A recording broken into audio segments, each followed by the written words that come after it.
Di sini ya. Sekarang kita materinya adalah apa nih? Kita materinya adalah kebijakan moneter dan kebijakan fiskal. Oke. Oh ya, aku perlu kenal lagi atau enggak ya ini ya? Boleh kenalan lagi. Siapa tahu ada yang lupa kan ya.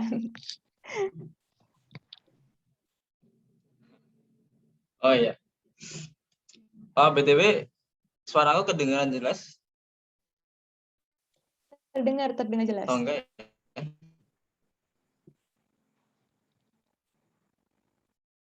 Kedengaran atau tidak?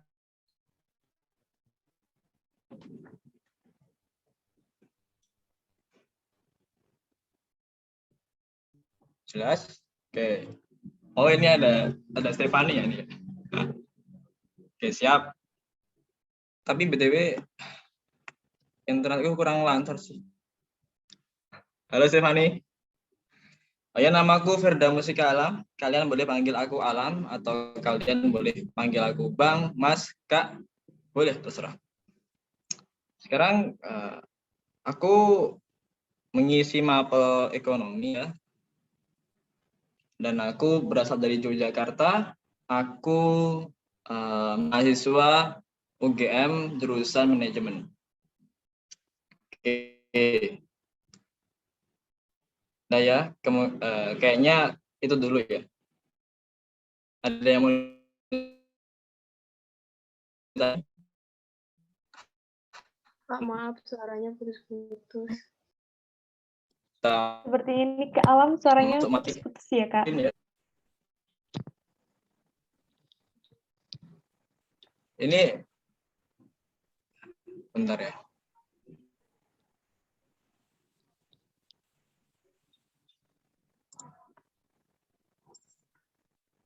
Share screen-ku udah ada belum? Udah kelihatan belum? Sudah terlihat. Oke. Siap? Siap Mas Materi?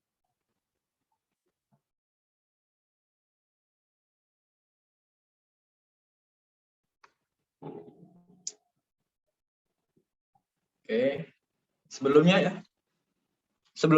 kalian mempelajari ini, kebijakan fiskal dan kebijakan moneter, ini ada kaitannya dengan inflasi. Jadi sebelum kalian memahami ini, aku ingin kalian adalah sebuah materi yang menurutku ya, itu menurutku cukup mudah menurutku dan sering keluar. Demikian juga ini kebijakan fiskal dan kebijakan moneter. Sekarang aku mau tanya dulu nih, apa definisi orang kaya?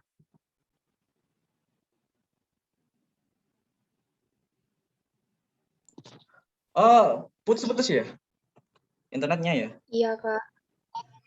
Aduh, maaf ya, bentar.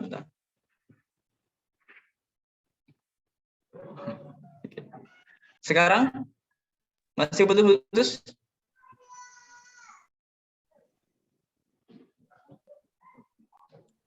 Kalau di tempatku udah cukup lancar sih, Kak. Oke. Kalau putus bilang ya. Ini yang punya banyak duit. Ada yang punya banyak duit maka dia kaya gitu. Apakah ini benar? Kalian tahu nggak sih di sini ya? Itu harga telur di sana sekitar 3 butir telur 100 miliar dolar Zimbabwe. Jadi di sana banyak duit nih.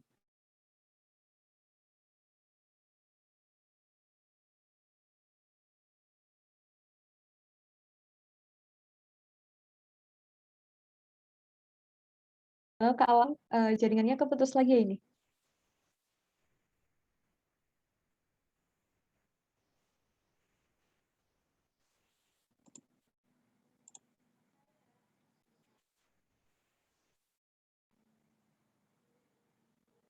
Halo Kak Alam, apakah masih keputus? Sekarang masih lancar atau enggak? Sekarang lancar Kak. Lancar, yakin? Iya, udah.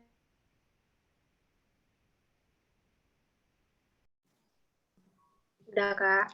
Aku harus off cam dulu. Udah Boleh. lancar Kak. Oke.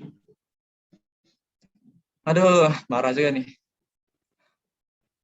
Jadi kita mulai dari definisi orang kaya. Orang kaya adalah orang yang punya banyak duit. Apakah benar ini? Ternyata di Zimbabwe tadi ya. Di Zimbabwe itu orangnya pada banyak duit. Orangnya pada banyak duit.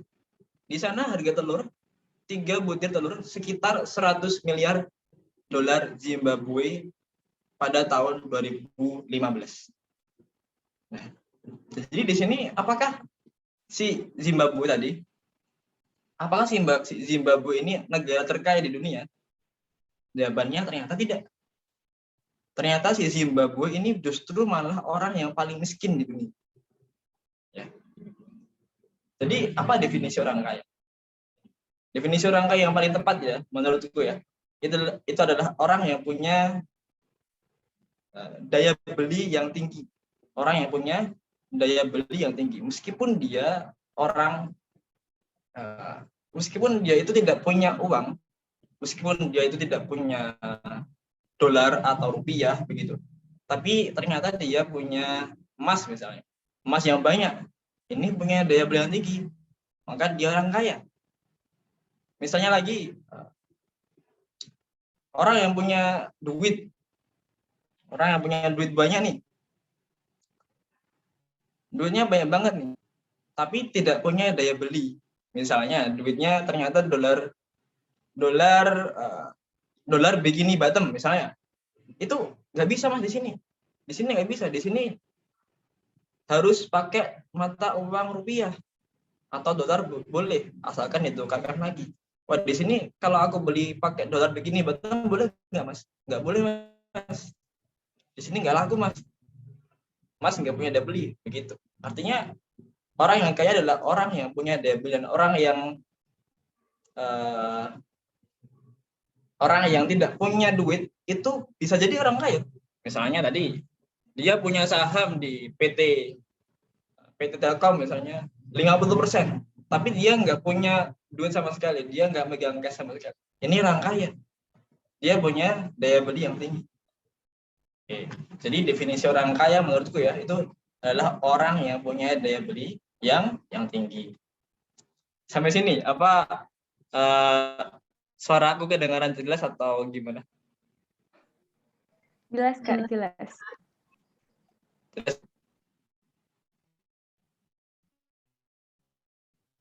Oke. Yang kita lanjut ya.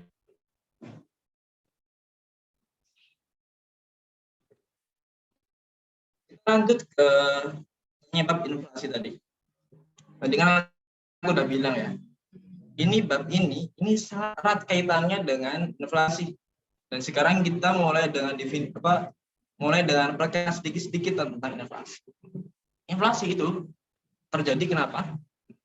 Inflasi itu terjadi kenapa? Inflasi itu ketika harga-harga barang melonjak tinggi.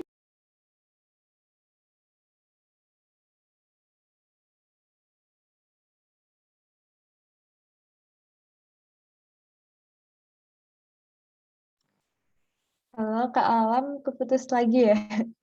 Jadi hilang lagi nih. Bentar-bentar.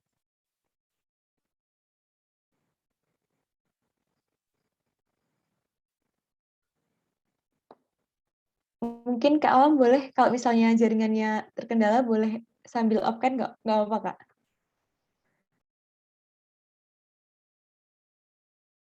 Masih jelek ya. Iya tadi sempat ngilang. Oke.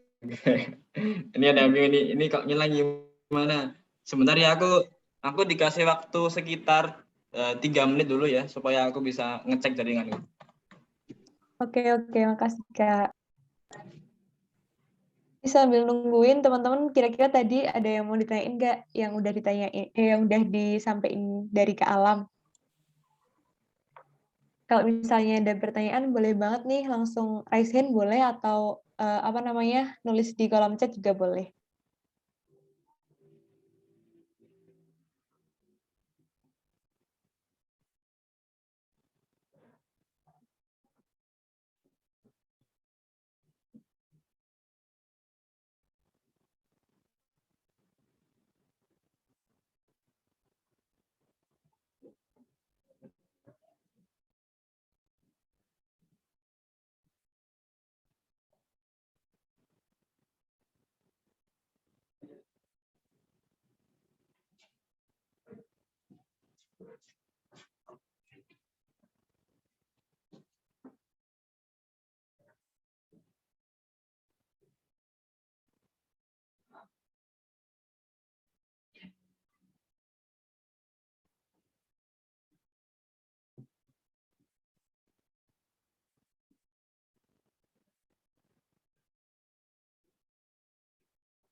Oke,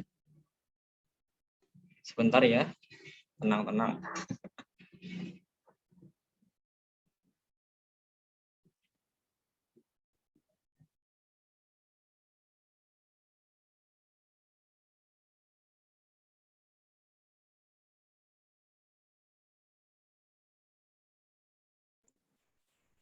Sambil nunggu Kak Alam, boleh nih kalau teman-teman mau minum dulu atau ambil minum boleh banget.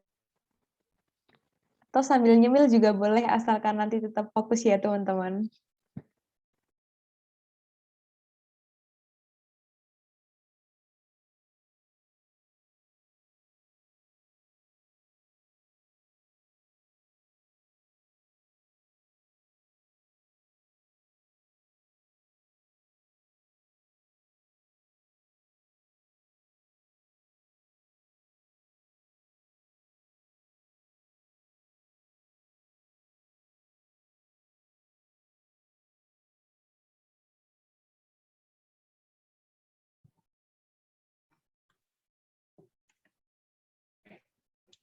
Oke, aduh, siap.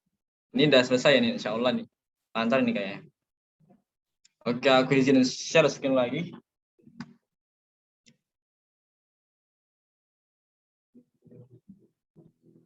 Ini tadi, apa definisi inflasi tadi? Definisi inflasi. Oke, gimana? Internetku udah jalan lancar belum? Sudah Kak. Oke ya. Inflasi adalah ketika harga-harga barang secara umum naik dalam jangka waktu yang lama. Ya, secara umum ada perubahan harga naik dalam jangka waktu yang lama. Jadi kalau cuma sementara, misalnya kayak Lebaran itu ya, terus habis itu harganya turun lagi, itu bukan inflasi. Jadi bagaimana kok bisa ada inflasi? Inflasi itu terjadi ketika jumlah uang beredar semakin banyak. Awalnya ya, jumlah uang beredar semakin banyak. Nah, ketika jumlah uang beredar semakin banyak, apa yang akan terjadi? Uang tidak langka lagi. Uang semakin tidak langka. Dan ketika uang semakin tidak langka, maka uang semakin kurang berharga. Uang semakin kurang berharga. Semakin banyak, itu kan semakin kurang berharga. Kan begitu? Misalnya tadi, air. Air di Indonesia ini cuma 3.000. Aqua, beli Aqua. Karena apa? Karena tidak langka. Karena tidak langka. Coba misalkan kalau kalian beli air di Arab Saudi sana, atau kalian beli air di Gurun Sahara, di sana air harusnya mahal dong. Kenapa? Karena langka. Demikian juga uang. Nah, ketika uang itu semakin banyak beredar di masyarakat, uang itu menjadi tidak langka. Dan ketika tidak langka, uang tersebut menjadi kurang berharga. Dan kemudian akhirnya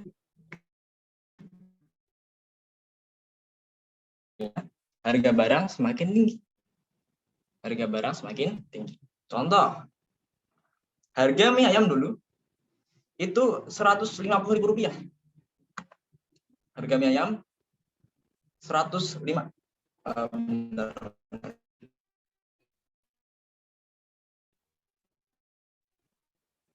Sebentar. Ini kok kayak gini ya.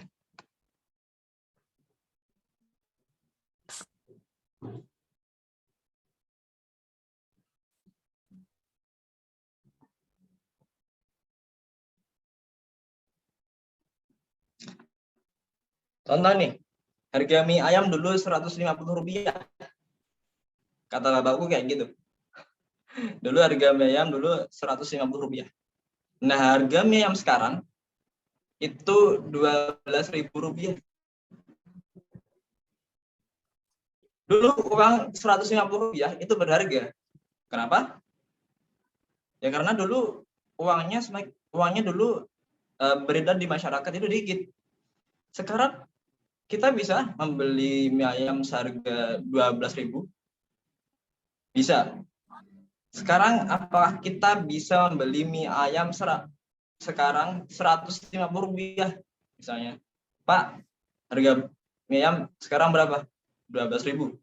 Boleh nggak aku beli Rp150? Oh, nggak boleh, Mas. Kenapa? Kenapa, Pak? Ini kan sekarang 12.000. Lah kan dulu 150.000, Pak. Lah kan dulu 150, Pak, harganya. Itu kan dulu, Mas. Sekarang 150 itu nggak berharga. Kenapa? Karena uang beredar semakin banyak. Ya, kurang lebih seperti ini. Ini penyebab inflasi. Tolongin apa, ayo? Oke. Jadi jelas ada yang mau ditanyain di sini? Ada pertanyaan nih Kak dari kolom chat. Dari Vildania. Oh iya. Jumlah uang yang beredar terlalu banyak itu dipengaruhi oleh apa ya Kak? Ya, jumlah uang beredar itu dipengaruhi oleh apa? Ya, kita tahu bahwa inflasi disebabkan jumlah uang beredar semakin tinggi. Lah, uang beredar semakin tinggi, kok bisa ada? Kenapa? Yaitu salah satunya juga karena pendapatan masyarakat semakin naik. Ada pertanyaan lagi, kenapa kok pendapatan masyarakat semakin naik? Betul. Karena pendapatan masyarakat semakin naik. Nah, sekarang kok bisa pendapatan masyarakat semakin naik? Kenapa? Karena semakin banyak transaksi, semakin banyak jumlah barang dan jasa. Itu tadi. Jadi benar, Stefania, karena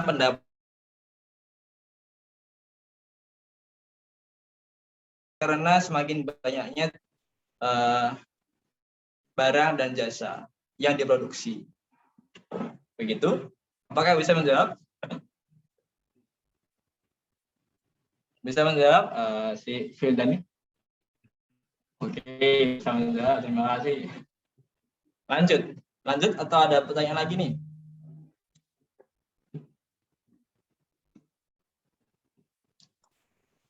Teman-teman ada yang mau ditanyain dulu?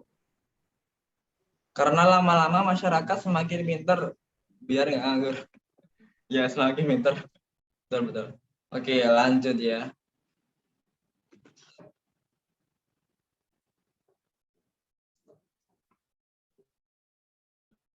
Ini ya. Kebijakan itu ada kebijakan moneter. Kebijakan moneter dibagi lagi. Untuk ada yang menurunkan jumlah uang beredar tadi. Lah, ini menurunkan jumlah uang beredar ini untuk apa? Untuk apa ya?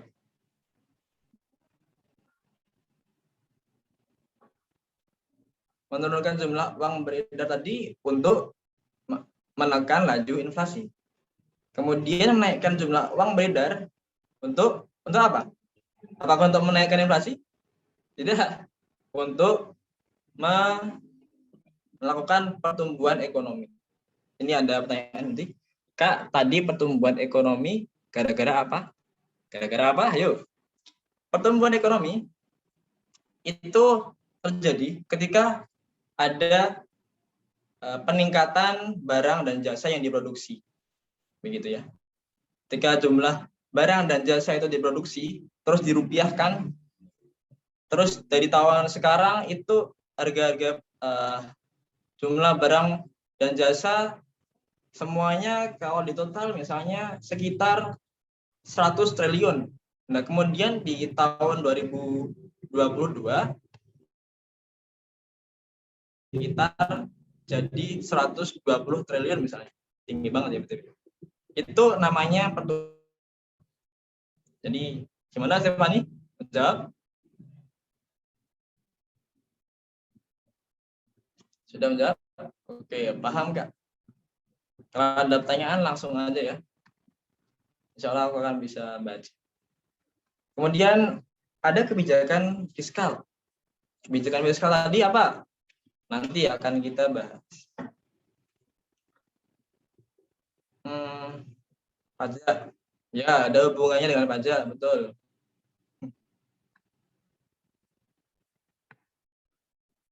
Nah, kalian belajar ini, kalian belajar kebijakan moneter, kalian belajar kebijakan fiskal, itu untuk apa?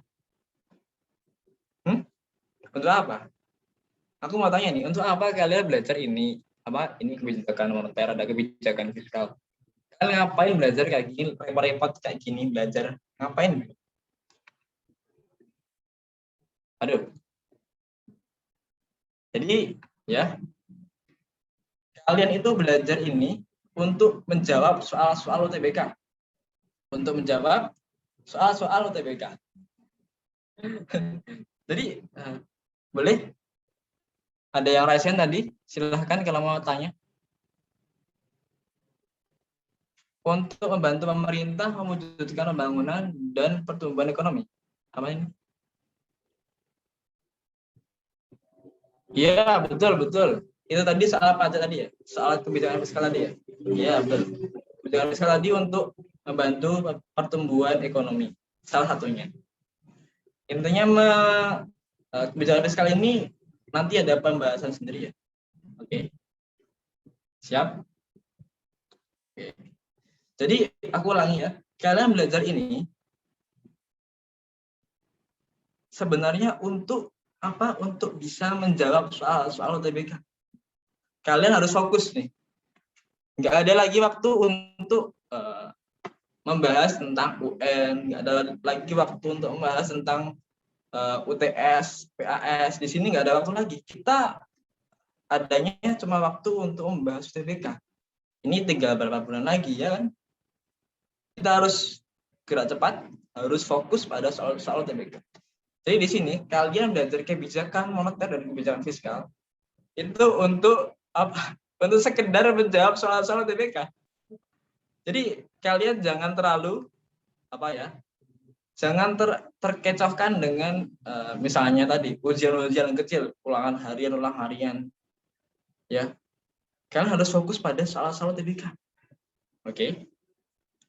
Ya, untuk membantu pemerintah mewujudkan pembangunan dan pertumbuhan ekonomi. Oke, itu mungkin kalau kamu gede ya, Stefani, mungkin semoga kamu bisa membantu pemerintah mewujudkan pembangunan ekonomi. Tapi untuk sekarang sementara ini ya, kita belajar ini hanya untuk sekedar menjawab soal-soal UTBK.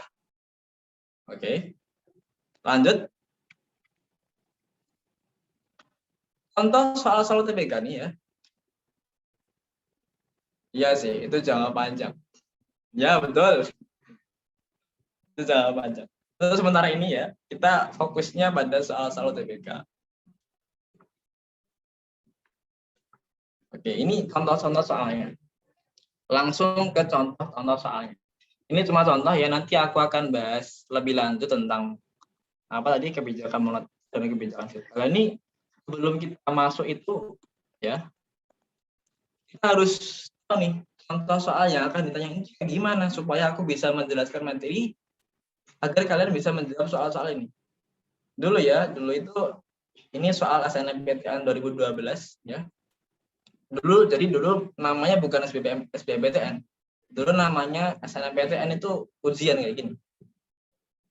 Contoh soal 1. Untuk mengendalikan inflasi, Bank Indonesia dapat melakukan kebijakan yang bersifat, oke ini jangan dijawab dulu ya. Jangan dijawab dulu. Untuk mengendalikan inflasi, Bank Indonesia dapat melakukan kebijakan yang bersifat A. Ekspansif dengan cara menjual SBI dan SPBU. B. Ekspansif dengan cara membeli SBI dan SPBU. C. Kontraktif bla bla bla bla bla ini. Kalian nggak bisa ngejawab soal ini kalau kalian nggak tahu artinya apa itu ekspansif, apa itu kontraktif, apa itu inflasi, apa itu giro wajib minimum, apa itu giro wajib minimum, apa itu diskonto, apa itu pajak, SBI dan SPBU. Ini ada yang tahu? Ini adalah apa ya? Ini itu kayak obligasi, tapi versi Bank Indonesia. Oke, tadi ya. Oke, nanti kita akan membahas ini. Kemudian contoh soal yang kedua nih. Berikut adalah usaha yang dilakukan pemerintah untuk meningkatkan pertumbuhan ekonomi dalam jangka pendek. A. Meningkatkan pengeluaran pemerintah. B. Memberikan kemudahan perizinan bagi investor lokal dan asing. C. Menurunkan cadangan wajib minimum. D. Tingkat suku bunga. E. Pajak. Mana yang mana ya gini? Ya kalian harus belajar ini dulu. Kebijakan moneter itu apa? Kebijakan fiskal itu apa? Gitu. Oke ya. Ini contoh soal yang ketiga. Ketika perekonomian menghadapi tekanan inflasi, kebijakan yang seharusnya diterapkan adalah A. Ekspansif dengan cara bla bla bla bla. B. Ekspansif dengan cara bla bla bla. C. Kontraktif. D. Kontraktif. Yang mana ini? Yang jelas kalian perlu tahu apa itu ekspansif, apa itu kontraktif. Oke. Nanti kita akan bahas juga. Jadi kita jangan jawab ini dulu ya, mana yang benar nanti dulu. Kemudian ini contoh soal yang keempat ya. SBMPTN tahun 2019. Ini soal asli nih. Ini soal SBMPTN. Dan SBMPTN 2019 itu namanya bukan SBMPTN sih menurut UTBK sih kalau nggak salah. Pada tahun 2018, pemerintah memutuskan untuk tidak menaikkan harga bensin premium bersubsidi, walaupun harga minyak dunia sudah lebih tinggi dibandingkan tahun 2017. Yang dilakukan pemerintah termasuk kebijakan A. Moneter, B. Fiskal, C. Bla bla bla bla bla. Ya, itu kalian harus tahu ini. Kalian harus fokus pada soal-soal TBK. Ini kayak gini nih, soal-soal TBK itu kayak gini. Ya nggak sulit-sulit banget, tapi juga nggak gampang-gampang banget. Kan begitu. Jadi ada bayangan ya, gimana sih nanti soalnya gimana? Kayak gini. Kemudian ini yang kelima ya. Salah satu kebijakan Bank Indonesia yang dimaksudkan untuk menambah CUB adalah A, B, C, D, E. Ini apa? Kalian bisa menjawab soal ini kalau kalian belajar ini dulu, dan ini dulu, dan ini dulu. Ini aku sengaja ya, ini aku cuma buat 1, 2, 3 slide lagi. Nih. Aku cuma buat beberapa slide, ini biar apa? Biar waktunya singkat, dan biar kita bisa fokus untuk menjelaskan pada kalian, biar kalian tuh paham. Jadi percuma aku membuat banyak sekali slide PPT, tapi kalian ngantuk-ngantuk ya kan. Mendingan sedikit-sedikit tapi kalian paham kan begitu. ada soal hitungan sih sebenarnya. Cuman kan itu jarang. Dulu ya di tahunku itu tidak ada soal yang ini, soal yang hal lihat kurva pada left. Iya. Ya memang ya kurva itu memang sedikit sedikit menantang, nggak susah, cuma menantang. Iya. Jadi intinya kita boleh belajar banyak banget, tapi kita juga harus tahu waktunya. Kita ini waktu kita tinggal sedikit, tinggal berapa bulan sih? 6 bulan ya, kalau nggak salah ya. 6 bulan itu sedikit banget waktunya.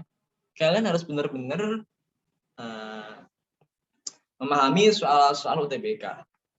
Nih, dia langsung berkurang. Berapa step ini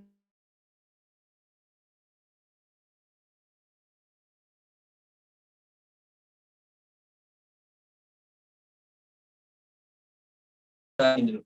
Apa itu kebijakan moneter? Apa itu kebijakan? Ya, kebijakan moneter adalah kebijakan oleh otoritas moneter untuk mengendalikan kondisi perekonomian. Begitu. Jadi, apakah internetku masih bermasalah? Masih? Udah lancar, Mas. Atau lancar? Oke. Lancar.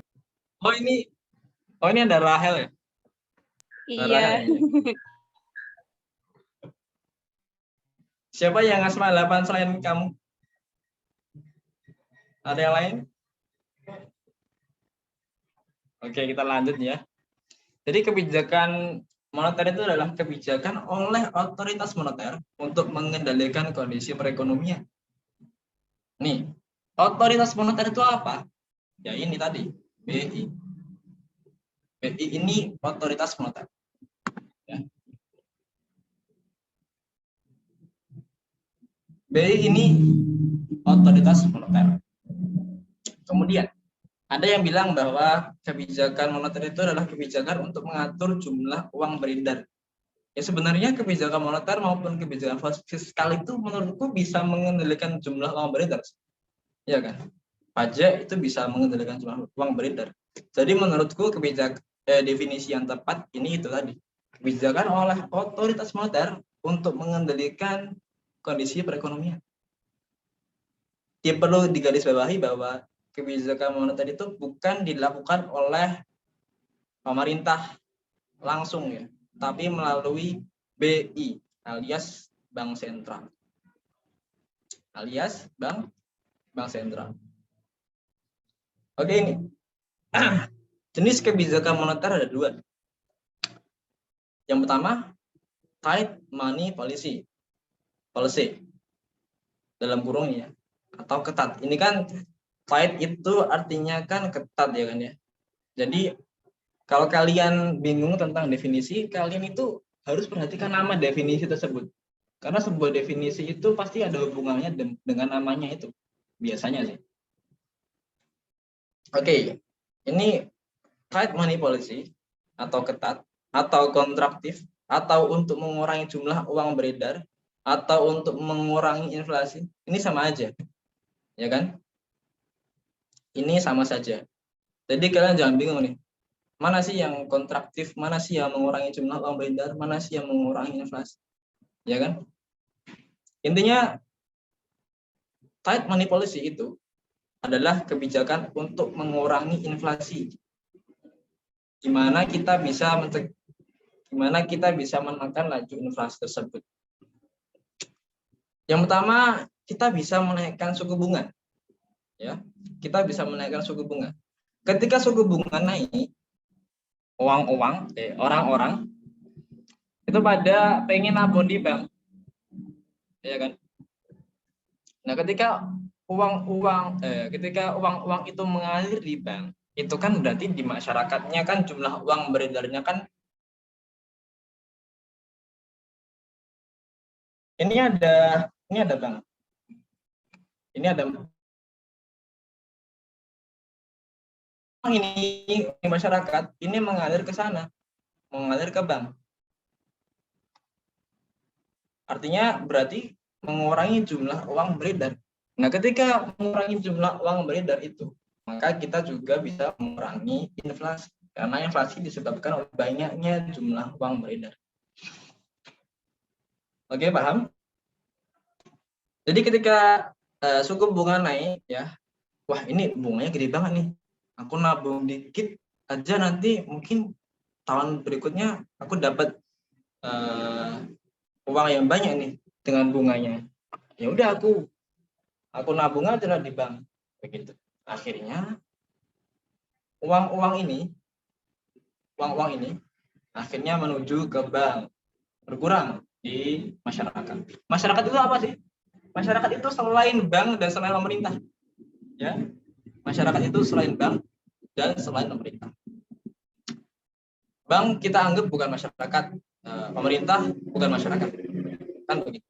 Jadi ketika politik diskonto ini menaikkan suku bunga, maka orang-orang jadi cenderung untuk menabung di bank, semakin bersemangat untuk menabung di bank.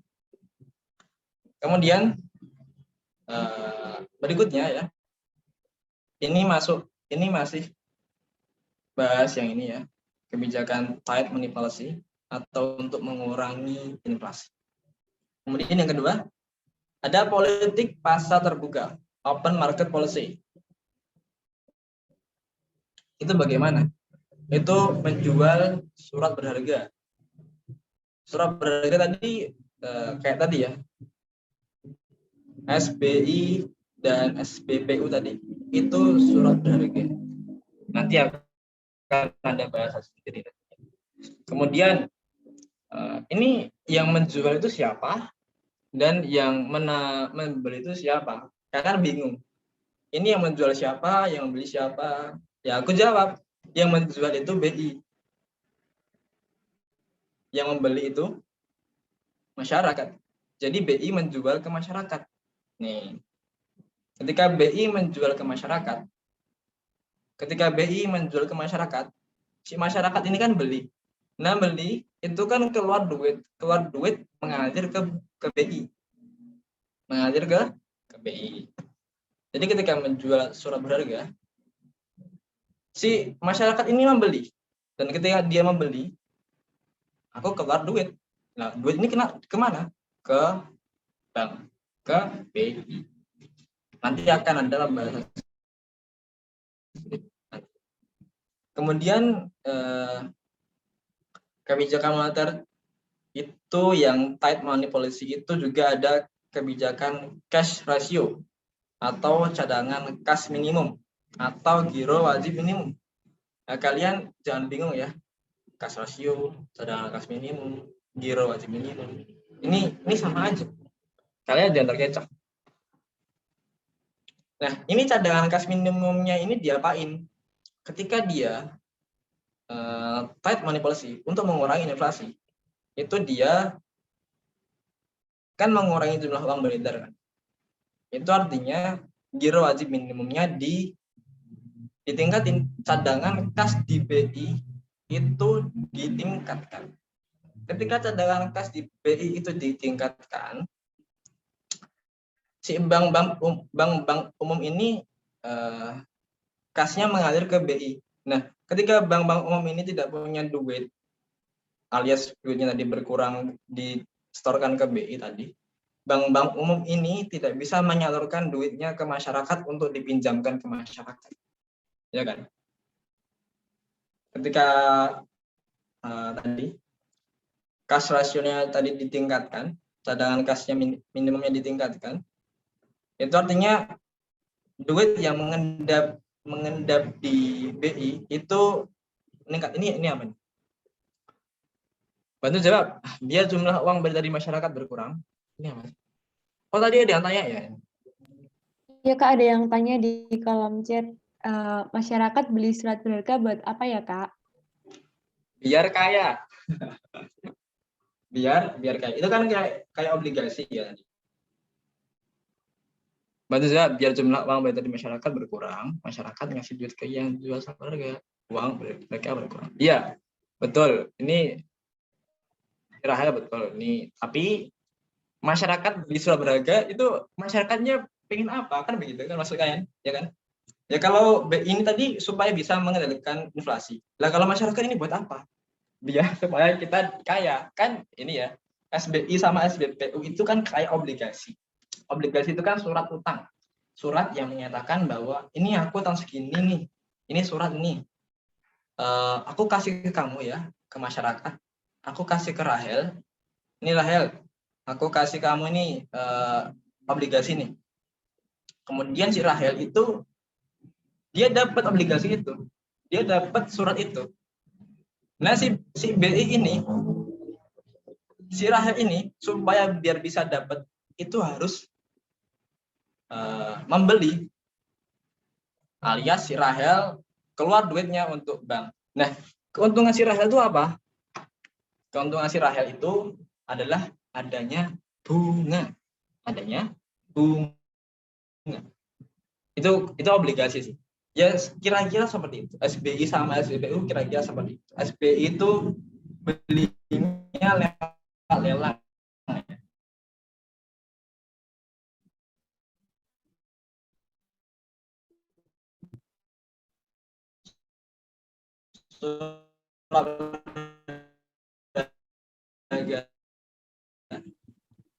Online ini harus Permisi, si Kak Alam. agar si BI ini membeli. Suaranya Ya. agak putus-putus nih, Kak. Iya, Kak. Mungkin kalau jaringannya lagi bermasalah, boleh sambil off-cam, nggak apa-apa, Kak. Yang penting suaranya lancar.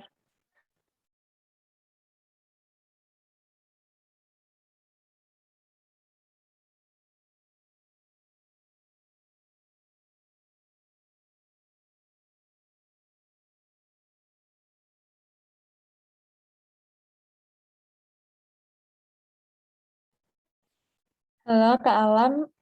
Masih ada di sini? Apakah masih putus-putus?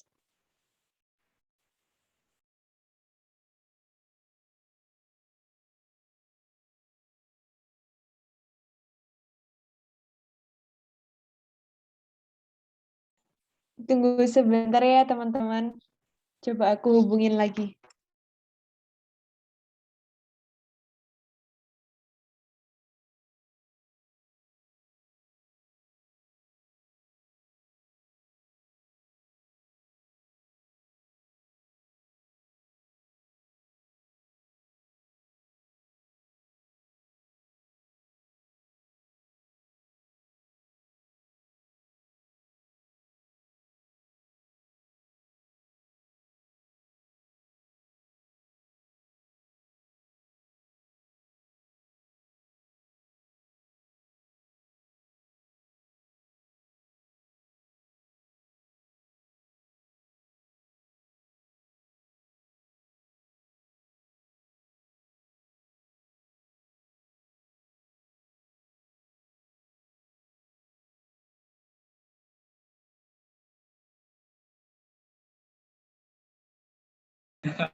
Aduh, parah ini ternyata kakakku tuh malah matiin wifi-nya tuh. Parah. Oke. Sekarang udah lancar nih, Kak. Boleh dilanjut. Lantar ya. Aman-aman. Sorry ya. Ini tadi apa pertanyaannya hilang semua di sini. Jadi obligasi tadi ya. Iya, benar. Contoh obligasi yang dijual ke masyarakat, itu apa ya, Mas? Contoh obligasi itu kalian bisa beli kalau kalian kaya ya, itu kalian bisa beli di perusahaan-perusahaan Telkom, perusahaan-perusahaan yang sudah go public, kalian bisa beli itu. Obligasi dari PT Telkom, obligasi dari PT ini. Obligasi itu harganya berapa? Harganya mahal. Kalau obligasi harganya mahal. Kalau saham kan murah, ya kan? Kalau obligasi mungkin berapa ya? Jutaan. Kira-kira jutaan. Aku belum pernah beli obligasi sih. Karena aku orang yang tidak kaya. Ini tadi udah bisa menjawab. Jadi tadi si pemerintah Dia pengen mengendalikan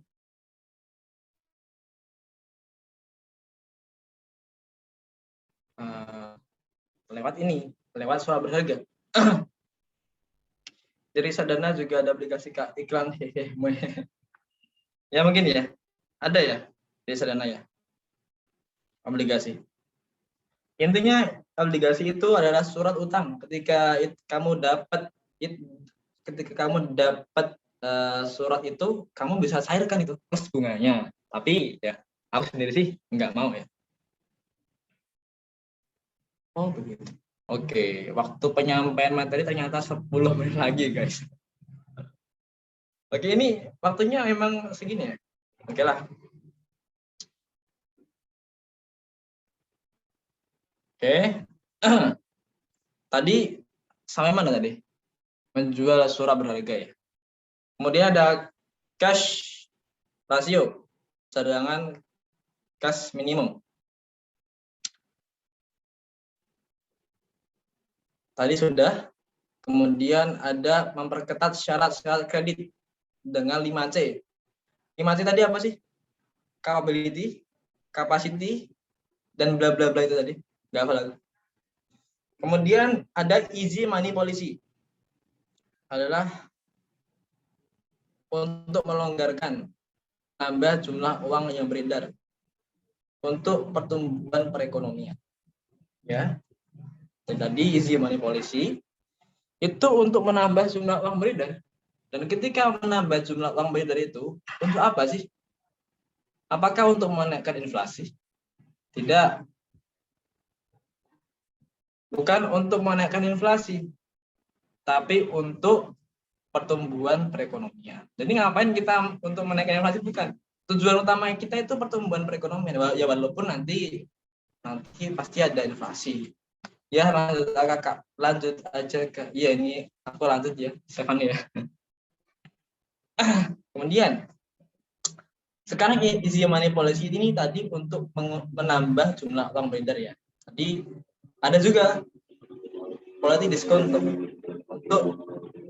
ketika suku bunga ini diturunkan. Ketika suku bunga ini diturunkan ya, itu kan orang-orang jadi nggak semangat kan nabung di bank. Ketika orang-orang nggak semangat nabung di bank itu, ya sudah, ini duitku aku tarik aja lah, kan begitu. Aku tarik di bank, ini bunganya kecil nih. Ya udah aku simpen aja di rumahku. Atau kalau enggak aku investasikan di saham. Atau kalau enggak aku investasikan di obligasi. Kan begitu. Jadi tadi menurunkan suku bunga itu adalah salah satu bentuk politik diskon untuk menambah jumlah uang yang beredar. Kemudian yang kedua ada politik pasar terbuka atau open market policy. Ini untuk bisa menambah jumlah uang beredar. Bank Indonesia ini membeli surat berharga. Surat berharga tadi apa? Surat yang diterbitkan oleh Bank Indonesia untuk bisa mengendalikan suku bunga. Oke. Untuk juga bisa mengendalikan inflasi tadi. Ketika masyarakat membeli surat berharga, itu uangnya mengalir kemana? Bukan. Ketika Bank Indonesia itu membeli surat berharga, itu uangnya mengalir dari mana ke mana? Yaitu uangnya mengalir dari BI ke masyarakat. Nah, masyarakat dapat duit dong. Iya kan? Masyarakat dapat duit plus bunganya tadi. Ini akhirnya jumlah uang beredar di masyarakat naik kan begitu. Kemudian cash ratio, cadangan kas minimum tadi. Ketika itu menurunkan cadangan kas di Bank Indonesia. Cadangan kasnya di bank itu diturunkan. Nah, ketika diturunkan, bank-bank bisa bank-bank umum ini bisa meminjamkan dengan bebas ke masyarakat. Karena kan cadangannya udah dikurangi, dikurangi untuk diapain? Untuk bisa dipinjamkan ke masyarakat. Nah, ketika bisa dipinjamkan ke masyarakat, ini jumlah uang beredar di masyarakat bertambah. Kemudian mempermudah syarat-syarat kredit. Nah, ketika aku bisa meminjam ke bank dengan leluasa, ketika aku bisa meminjam uang lebih mudah di bank, itu kan berarti aku bisa dapat dengan mudah duit, kan begitu. Aku bisa dapat uang dengan mudah di bank. Maka si bank ini syarat-syarat kreditnya diperlonggar. Oh, kamu gimana nih? Kamu uangnya, modalmu berapa? Kamu harga tanahmu berapa? Oh ya sudah, nggak apa-apa. Ya, uang-uang di masyarakat jadi naik. Ketika uang-uang di masyarakat jadi naik, maka nanti masyarakat ini bisa mengalihkan modal ini untuk usaha lah dan sebagainya. Oke, selanjutnya ini ya ada gambar. Oh, ini tadi ada yang mau ditanyain kan? Ada yang mau ditanyakan atau tidak? Silakan. Kak, maaf tadi masih belum paham. Yang kredit 5C boleh diulang atau tidak? Kredit 5C tadi ya. Ini loh, syarat kredit itu kan ada 5C. Ini indikator bagi apa ya? Bagi bank untuk bisa meminjamkan dananya ke masyarakat.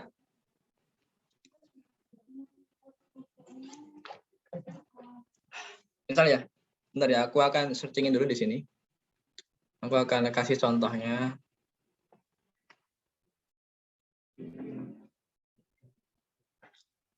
Lima C. Oh, 5C syarat kredit. Contoh ini ya.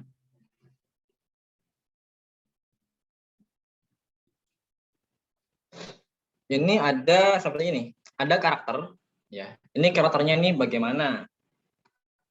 Ini adalah prinsip dari bank-bank ya. Bank-bank ini menilai bisa meminjamkan uang ini dilihat dari 5C ini.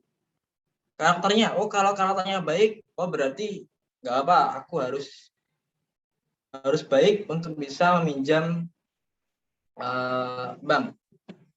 Oh karakterku baik, ya sudah aku dapat dana dari bank lebih mudah. Aku pinjam ke bank, dananya lebih mudah ketika aku karakternya baik. Kemudian kapasiti ialah bagaimana kemampuan serta peminjam dalam membayar kreditnya. Kalau kemampuanku gede, aku bisa dapat duit di bank agar aku bisa meminjam lebih baik, lebih tinggi kemungkinan aku dapat duitnya, kan begitu. Kemudian kapital, kolateral, dan condition. Ini adalah syarat-syarat bagi apa ya? Bagi bank untuk meminjamkan kreditnya kepada masyarakat. Jadi ketika tadi bank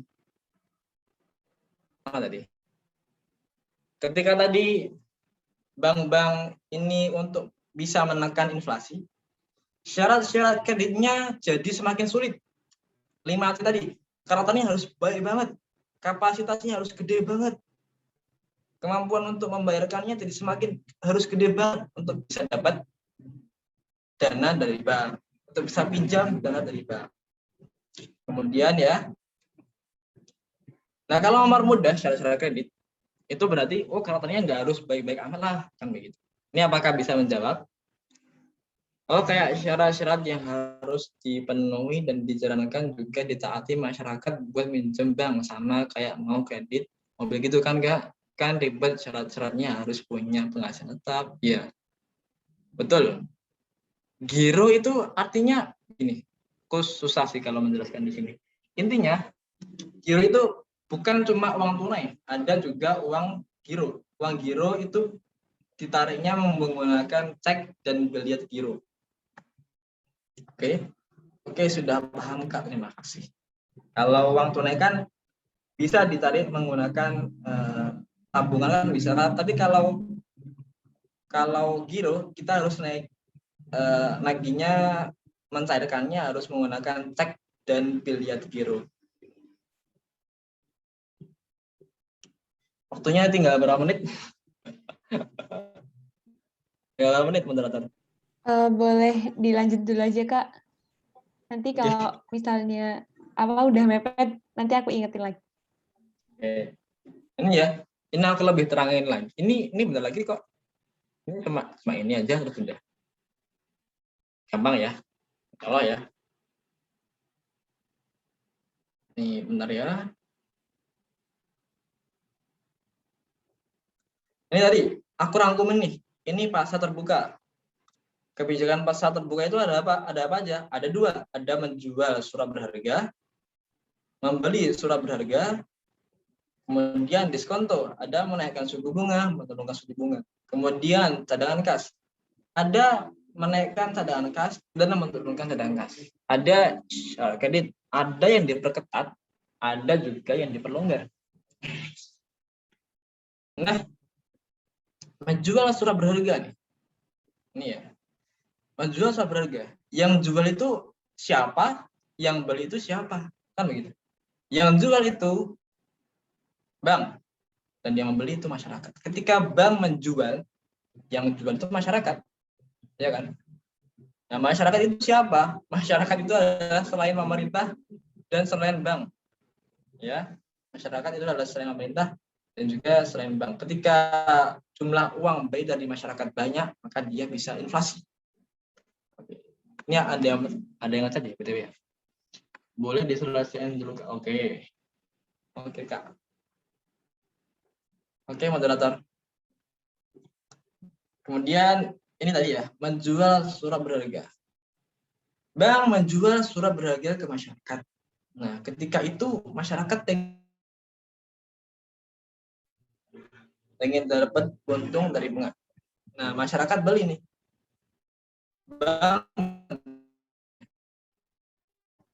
Bank ini menjual. Masyarakat uangnya mengalir ke bank. Ya kan? Masyarakat uangnya mengalir ke bank. Mau masyarakat yang beli kok. Masyarakat keluar uang. Masyarakat keluar uang. Ini internetku kurang stabil. Maaf. Kemudian ada juga membeli surat berharga. Nah, ketika bank pengen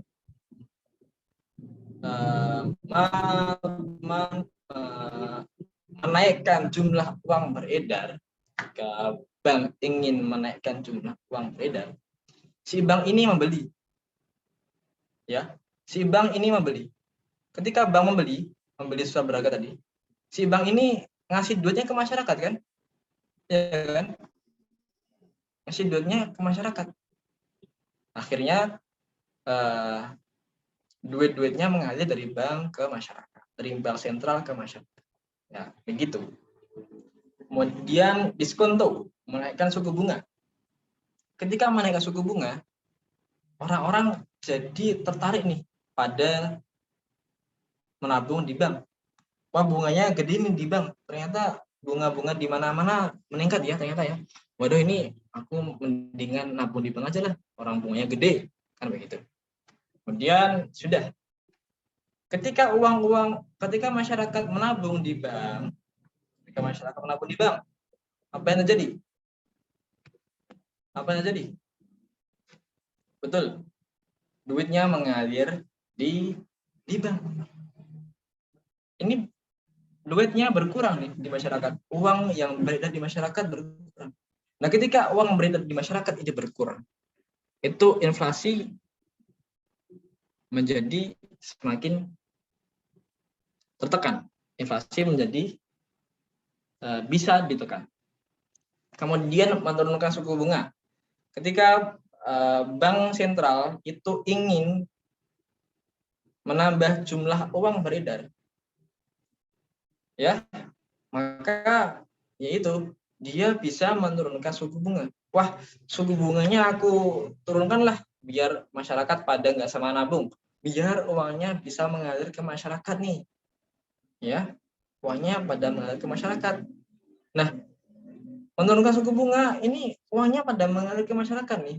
Ketika uang mengalir ke masyarakat, maka jumlah uang beredar semakin banyak, semakin naik. Kemudian ada kebijakan cadangan kas. Ada kedua kebijakan. Bisa dia menaikkan cadangan kas dan juga bisa dia turunkan cadangan kas. Ini cadangan kas, ini cadangan di mana? Cadangan kas di mana ini? Cadangan kas di Bank Indonesia. Jadi di Bank Indonesia itu ada sebuah cadangan kas, beberapa persen ya. Ada sebuah cadangan kas. Ini misalnya bank sentral nih. Ini bank umum. Ini bank umum, bank umum, bank umum, bank umum, bank umum. Nah, ketika cadangan kasnya di Bank Indonesia ini dinaikkan, berarti kan bank-bank umum ini harus menyetorkan uangnya ke bank sentral untuk apa? Untuk bisa dijadikan cadangan. Nah, ketika bank-bank umum ini tidak punya duit ya untuk dipinjamkan ke masyarakat, itu berarti dia uang beredar di masyarakat tidak akan bisa beredar. Kenapa? Orang mau pinjam ke bank umum itu nggak bisa. Karena apa? Ya bisa sih, cuman berkurang. Kenapa? Karena uang-uangnya disetorkan ke Bank Indonesia untuk dijadikan cadangan kas. Itulah. Kemudian gimana kalau dia menurunkan cadangan gas? Gimana kalau dia menurunkan cadangan gas? Kalau dia menurunkan cadangan gas, bank sentral ini menurunkan cadangan gas. Wah, ini kasku di bank sentral ini tak turunin aja lah. Untuk apa? Untuk bisa dipinjamkan ke masyarakat. Ketika uang itu dipinjamkan ke masyarakat, maka dia akan bisa menaikkan jumlah uang beredar di masyarakat. Uang beredar di masyarakat ini naik. Jadi ketika cadangannya diturunkan jadi segini misalnya, itu yang di sininya ini disetorkan ke bank-bank umum supaya bisa disetorkan lagi ke masyarakat untuk dipinjam ke masyarakat. Jelas?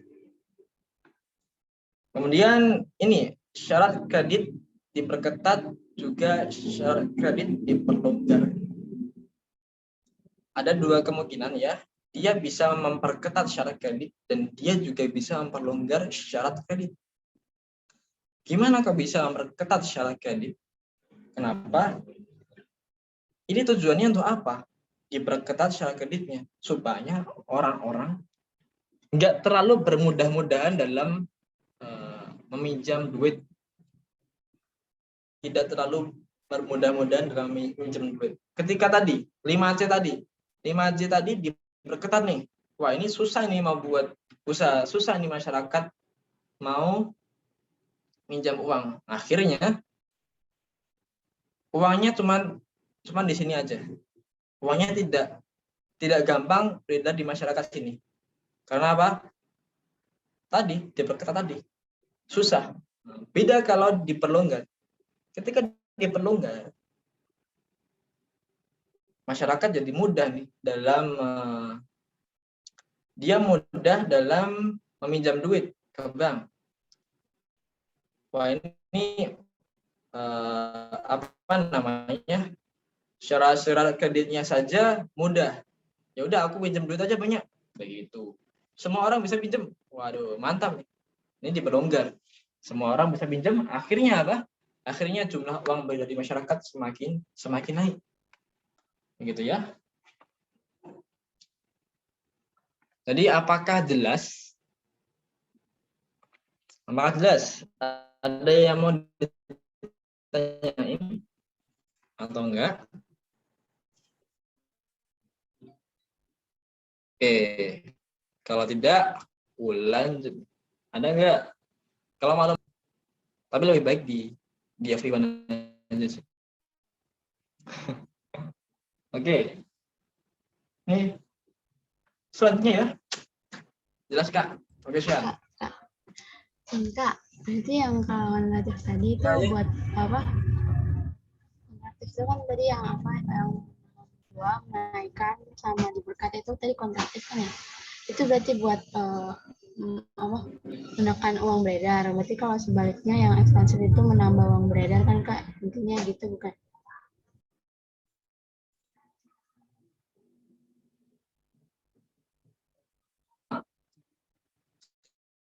Jadi apa? Ini tadi ya. Ini tadi. Ini sama saja mengurangi jumlah uang beredar. Nah, ekspansif itu apa? Expand itu berasal dari kata expand, ND, expand. Expand itu artinya memperluas. Nah, ketika memperluas, apa yang diperluas? Uangnya.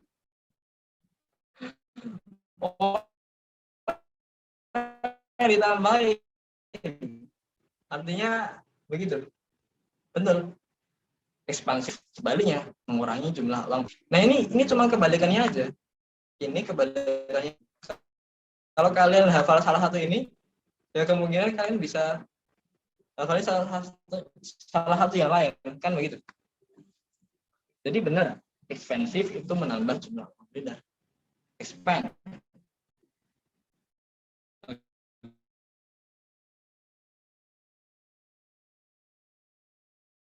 Dan ya, sekarang sedikit lebih bermakna, insya Allah ya. Mendapatkan kondisi perekonomian melalui pengaturan anggaran penerimaan dan pengeluaran. Kalau tadi instrumennya itu BI, sekarang instrumennya itu adalah APBN. APBN oleh pajak juga. Penerimaan pemerintah itu bisa mengurangi daya beli masyarakat. Pengeluaran pemerintah bisa menurunkan daya beli masyarakat. Jadi kebijakan fiskal ini adalah kebijakan yang hubungannya itu dengan penerimaan dan pengeluaran. Kalau BI tadi nggak bisa mengotak-atik penerimaan dan pengeluaran, nggak bisa. Ini otoritasnya APBN, ini otoritasnya pemerintah, begitu. Jadi kan dipisahin pemerintah dan bank. Waktunya 5 menit lagi, saya jadi guru.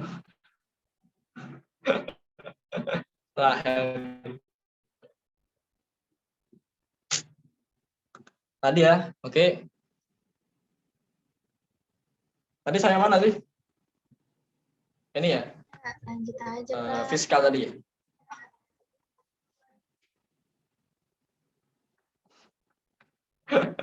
Oke lanjut aja, oke. Tadi sampai mana? Sampai sini. Kebijakan fiskal itu hubungannya dengan penerimaan dan pengeluaran. Tidak ada hubungannya dengan bank, tidak ada hubungannya dengan diskonto. Diskonto tadi sama aja Bang. Sama saja suku bunga. Tidak ada hubungannya dengan surat-surat berharga, BI tidak ada hubungannya.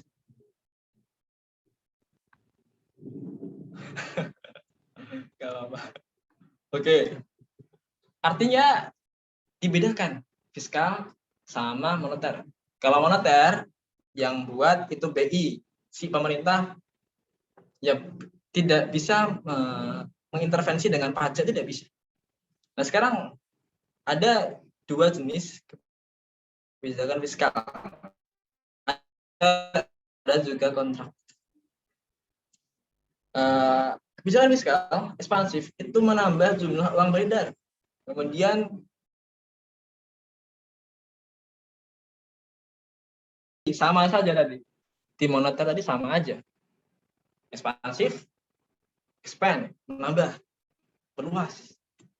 Interaktif, mengurangi jumlah uang. Kebalikannya. Begini, ini ekspansif tadi tujuannya apa? Untuk pertumbuhan ekonomi, mengurangi daya beli masyarakat. Bukan, menambah. Maaf, ini ada yang sedikit keliru ini, ada sedikit tipu, tapi bahaya ini tipunya. Bentar ya moderator ya. Tadi saya mana sih? Ini ya.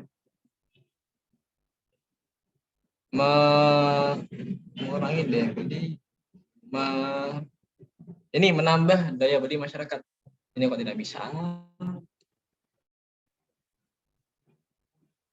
menambah daya beli masyarakat.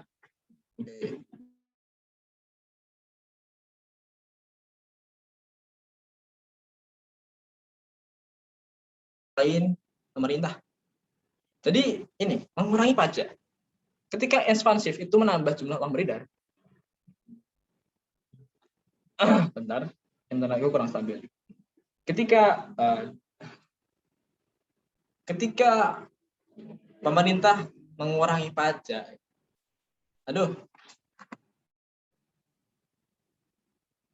ketika pemerintah mengurangi pajak, ini berarti kan duitku semakin banyak kan ya. Aku nggak perlu keluar duit, ya. Aku nggak perlu keluar duit untuk membayar pajak. Akhirnya dia daya beli masyarakat naik. Begitu juga menambah pengeluaran pemerintah, subsidi, infrastruktur, dan sebagainya. Subsidi itu kan bisa menambah daya beli masyarakat, ya kan? Ketika pemerintah memberikan subsidi pada masyarakat berupa duit kepada masyarakat yang kurang mampu, maka dia bisa membuat subsidi itu bisa untuk usaha dan sebagainya. Artinya daya beli masyarakat naik, begitu. Semakin kaya tadi. Kemudian kontraktif tadi, mengurangi jumlah uang beredar juga. Contoh, menambah pajak, mengurangi pengeluaran pemerintah. Menambah pajak tadi, menambah pajak. Ketika aku menambah pajak, ya ketika pemerintah menambah pajak, maka si masyarakatnya, waduh, ini duitku buat bayar pajak nih. Wah, daya beliku kurang dong. Tadinya aku bisa buat beli mobil. Nah, sekarang karena pajak yang kegedean, aku nggak jadi beli mobil lah. Misalnya begitu, misalnya. Kemudian mengurangi pengeluaran pemerintah. Sama tadi, subsidi dihilangin. Misalnya, subsidi dikurangin. Akhirnya daya belinya turun masyarakat. Ketika daya beli masyarakat turun, itu nanti pertumbuhan ekonominya semakin lambat. Ada pertanyaan? Ada pertanyaan atau tidak? Teman-teman yang mau tanya boleh banget nih langsung raise hand terus on mic, atau kalau misalnya malu-malu boleh tulis di kolom chat ya. Boleh ulangi slide-nya. Ya, Ulangi slide-nya. Boleh? Silakan. Slide-nya ulang tadi. Yang tadi.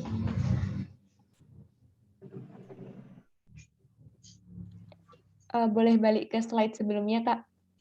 Oh ya. Ya, ini atau di mana? Ya kan itu mengurangi pajak sama ekspansif sama kontraktif. Nah, itu dilakukan pada saat kondisi jumlah uang beredar sama jumlah uang beredar jumlah orang beredar naik sama jumlah uang beredar turun. Itu tujuannya selain buat menekan inflasi, itu buat apa, Kak? Bentar. Ini emang aku yang internetnya jelek atau suaranya si Stefani kurang jelas ya? Mungkin Stefani boleh diulangi lagi, tadi suaranya terlalu kecil ya. Kecilan ya? Ya, coba diulangi lagi. Kan ekspansi sama kontraktif. Nah, ekspansi itu kan yang menambah jumlah uang beredar, kontraktif mengurangi. Nah, selain pemerintah ini kan ada berbagai macam cara buat menambah sama mengurangi. Nah, pemerintah melakukan kebijakan ini saat kondisi inflasi sama nggak inflasi kan. Selain itu tujuannya buat apa, Kak? Selain menekan laju inflasi sama mengurangi laju inflasi. Menekan laju inflasi sama mengurangi laju inflasi itu kan sama. Dan sama kan, Steph? Ya enggak? Iya ya, apa maksudnya? Maksudnya itu menambah maksudnya. Iya. Tadi kan aku udah bilang ya. Menambah jumlah uang beredar ini tujuannya untuk apa? Tujuannya untuk ini. menambah daya beli masyarakat. Ketika daya beli masyarakat itu naik, maka nanti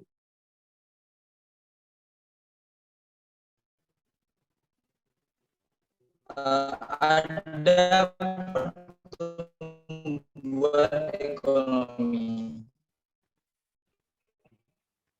Ya, ini Kak, putus-putus tadi.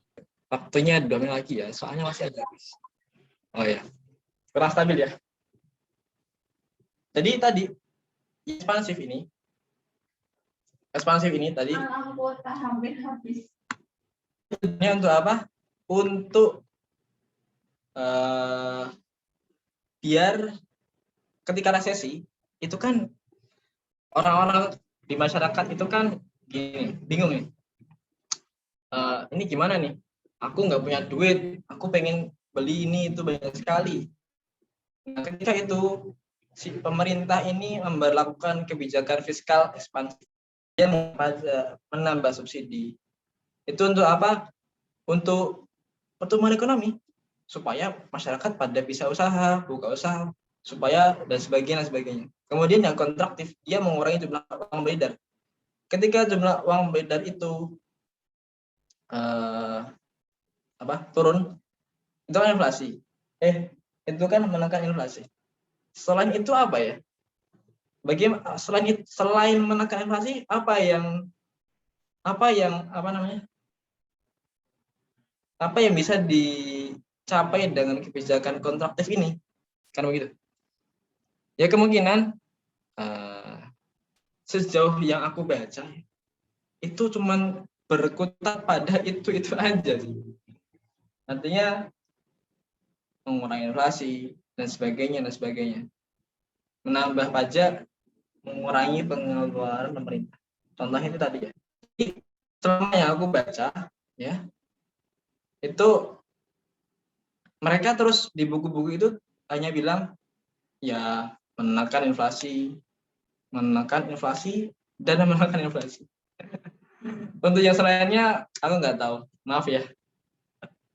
Mungkin bisa sih di searching kalau ada waktu. Ini aku sudah dikasih tahu nih, waktunya 2 menit lagi.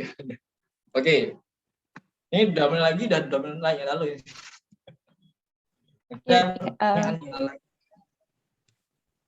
gimana? Nah, karena untuk mempersingkat waktu juga, aku mau tanya dulu nih sama teman-teman, kan habis ini itu sesi kuisis. Nah, teman-teman berkenan nggak ya kalau misalnya peringkat yang ada di kuisis itu nanti di share screen atau nggak usah aja gitu? Boleh tolong responnya di kolom chat ya. Nggak apa-apa kali di share. Kan bisa anonim kan? Iya, itu nanti jadi panik katanya. Itu kan bisa anonim. Iya benar. Teman-teman boleh nyicil join dulu ya di link yang udah aku share, atau masukin kodenya itu 428285. Bentar. Boleh Kak. Boleh itu, yang bilang boleh itu pintar pasti. Nggak apa lah, itu kan bisa anonim. Kamu bisa kasih nama Naruto dan sebagainya. Iya nih benar. Teman-teman, ini waktu pengerjaannya setiap soal itu 2 menit dan ada 5 soal, jadi waktu pengerjaan kuisnya 10 menit ya, ditunggu joinnya sampai 20.35 mungkin ya. Jadi buat teman-teman boleh langsung join nih.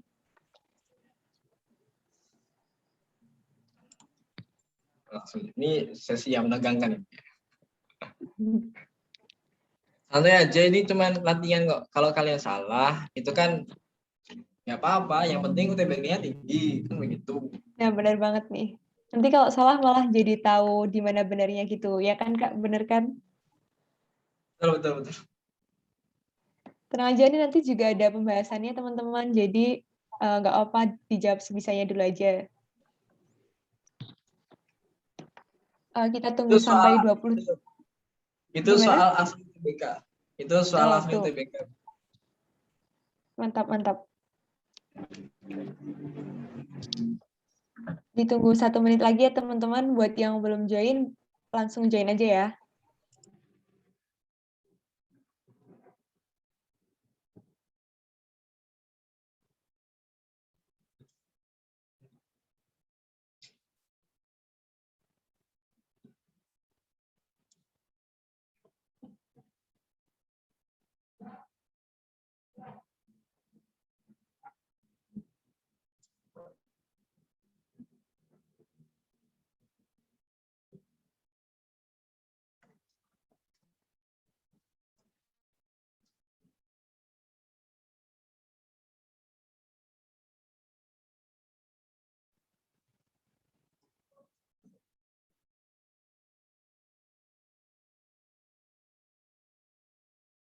Yang lagi, yuk join yuk, segera ya.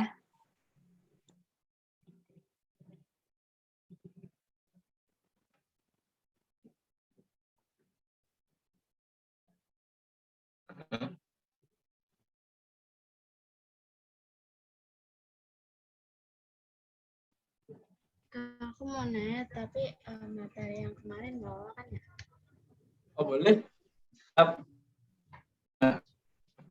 Yang kemarin tuh yang tentang markup. Kan Kak, kalau markup itu kan Tentang apa? yang markup kemarin, yang apa? Pasar-pasar itu loh. Ya kan kalau markup itu kan harga jual barang dikurang pertambahan biaya harga barang atau jasa, atau kayak marginal cost gitu kan. Terus Iya. ya berarti misalnya nih, aku kan jual beras harganya 12.000. Terus biaya pertambahan untuk memproduksi satu barang itu kayak untuk biaya pertambahan barang untuk memproduksi satu karung beras itu misalnya 5.000. Nah, markupnya itu berarti kayak 12.000 dikurang 5.000 gitu, bukan sih Kak? Betul. Ya kayak gitu. Tapi BTW, kalau kamu contohnya itu beras, itu kan pasar persaingan sempurna. Iya, kemarin Tapi mau beras contohnya. iya. Contohnya gitu. Tapi ketika pasar persaingan sempurna itu kan tidak ada markup-nya ya. Mungkin kamu harus pakai contoh yang lain. Apa ya? Contoh yang lain tuh. Bisa. Yang kayak dijual di pasar oligopoli sama monopoli gitu. Ya. Kayak gitu. Oligopoli itu markup-nya semakin tinggi. Apalagi monopoli gede banget markup-nya. Gitu. Jadi betul tuh. Berarti HP, mobil gitu-gitu. Gimana? Ya. Barangnya kayak HP gitu, apa mobil, laptop. Yang mahal gitu Ya. kan. Iya. Soalnya kenapa ya? Markup itu artinya daya beli yang tinggi. Artinya daya monopoli. Markup itu daya monopoli. Semakin tinggi markup, maka dia semakin tinggi daya monopolinya.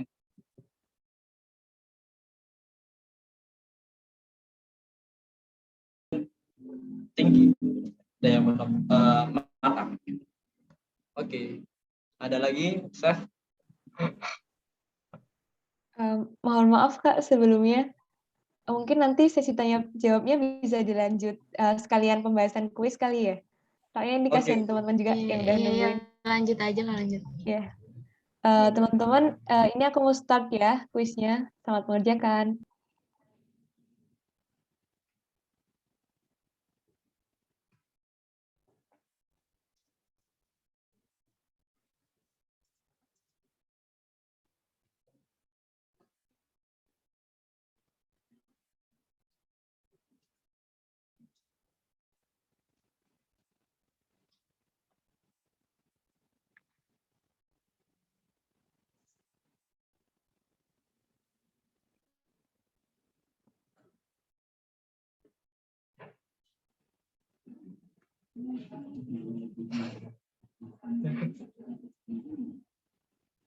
Ini permisi ya, aku tak dulu ya. Off cam dulu ya. Tinggal dulu ya. Nah.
Oke. Ini udah selesai kuisnya.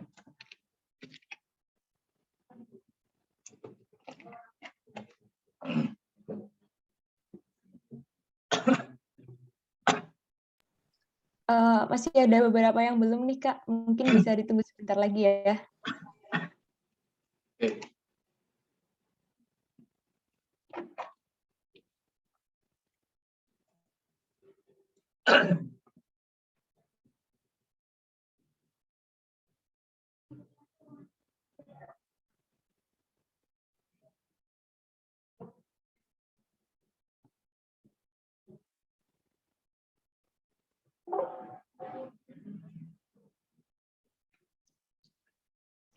Nah, ini udah selesai nih.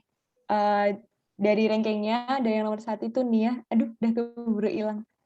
Oke, mungkin dari Kak Alam boleh langsung lanjut ke pembahasan kuis dan juga jawabannya, Kak.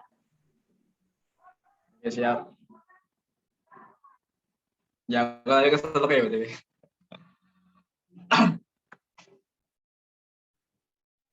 Kak, mau tanya, soal UTBK dari tahun ke tahun itu mirip-mirip gitu nggak?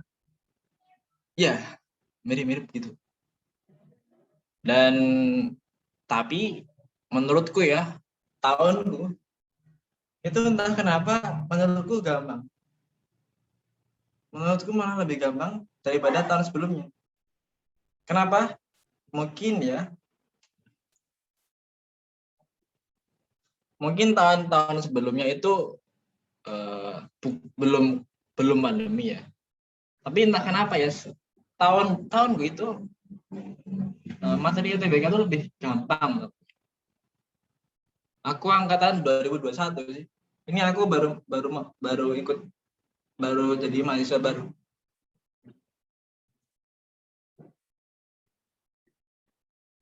Ya, oke, kita bahas ya. Ini tadi ada 2 jawabannya ya. Oh, maaf ya. Ya, bagus. Oke, waktu bahasan 10 menit dari sekarang. Kita bahas.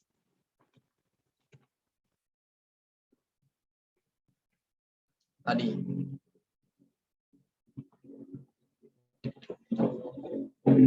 Nih, nomor 1. Ya. Untuk mengendalikan inflasi, Bank Indonesia dapat melakukan kebijakan yang bersifat A. Ekspansif dengan cara menjual SBI dan SBU. B. Ekspansif dengan cara membeli SBI dan SBBU. C. Kontraktif bla bla bla. D. Kontraktif bla bla bla. E. Kontraktif bla bla bla. Menekan inflasi itu ekspansif atau kontraktif? Aku tanya. Kontraktif. Nah, betul. Jadi yang ini, bentar.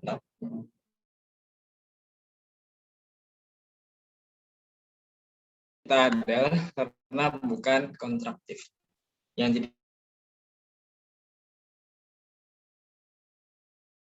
kontraktif dengan cara menerapkan pajak progresif. D. Kontraktif dengan cara menurunkan tingkat diskonto. E. Giro wajib minimum. Ini Bank Indonesia.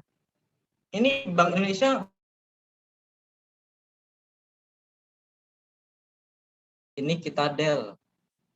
Ini kita eliminasi. Jadi kita punya 2 jawaban. Kontraktif dengan cara menurunkan tingkat diskonto. Ketika BI menurunkan tingkat diskonto, itu apa yang akan terjadi? Justru malah uang beredar semakin tinggi. Gimana, Stefani? Nggak mau nabung. Ya, pada nggak mau nabung. Akhirnya pada jumlah uang beredar di masyarakat, ya akhirnya di situ-situ aja. Nggak di bank, nggak di pemerintah, tapi di masyarakat itu saja. Kan begitu. Ini kita adil. Karena apa? Ketika jumlah uang beredar di masyarakat itu semakin banyak, maka inflasi semakin tidak terkendali. Dan ini kita tujuannya mengendalikan inflasi, kan? Oke, jadi yang benar adalah yang E, kontraktif dengan cara menaikkan giro wajib minimum. Ketika giro wajib minimum itu ditingkatkan, cadangan kas di Bank Indonesia itu ditingkatkan.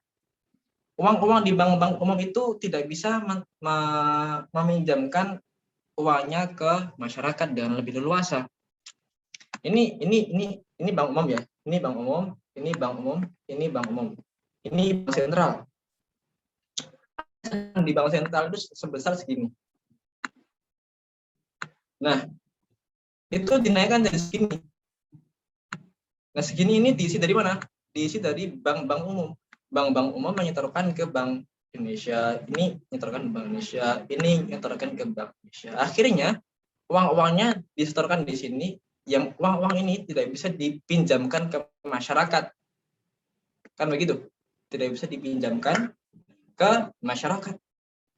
Ketika uang tidak bisa dipinjamkan ke masyarakat, itu artinya jumlah uang beredar di masyarakat berkurang.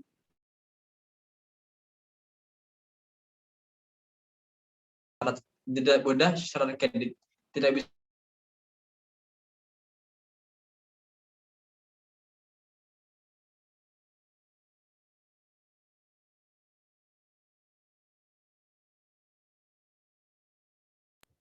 Kak, putus-putus. Halo Kak Alam, keputus lagi nih Kak. Di tempat teman-teman keputus atau enggak ya? Iya, kabar. Putus, Kak. Oke, bentar ya. Halo Kak Alam, udah nyambung lagi belum ya? Tunggu sebentar ya teman-teman.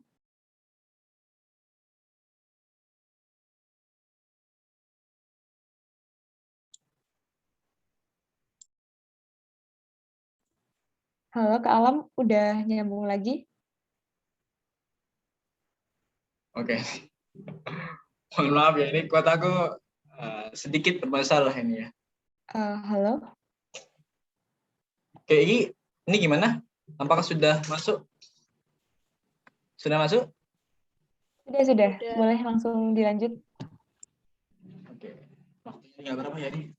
Udah. Ini tadi sampai di sini ya.